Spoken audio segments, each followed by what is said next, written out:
بسم الله الرحمن الرحيم الحمد لله رب العالمين لا شريك له وأشهد أن لا إله إلا الله وحده لا شريك له وأشهد أن محمدا عبده ورسوله صلى الله عليه وعلى آله وصحبه وسلم تسليما كثيرا.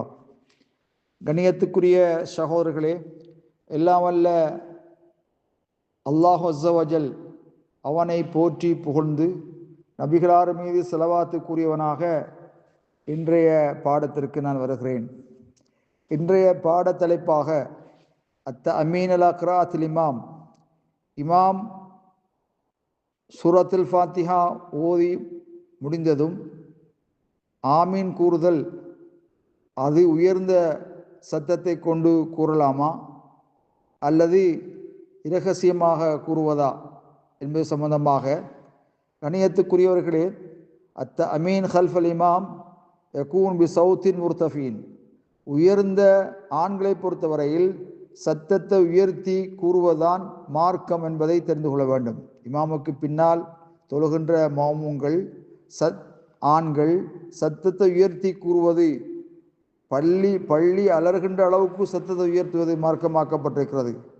பெண்களை பொறுத்தவரையில் ஃபலா இர்ஃபான் அஸ்வாத்தஹுன்ன, அவர்களுடைய சத்தங்களை உயர்த்த மாட்டார்கள்.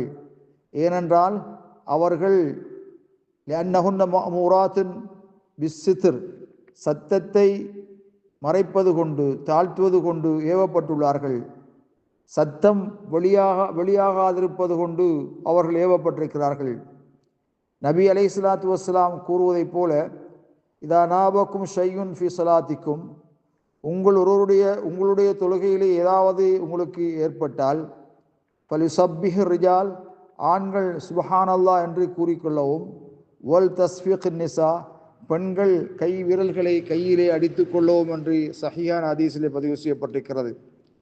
கண்ணியத்துக்குரிய சகோதரர்களே, இங்கு முக்கியமாக ஆமீன் கூறுவது லைசலா சபீல் உஜூப்,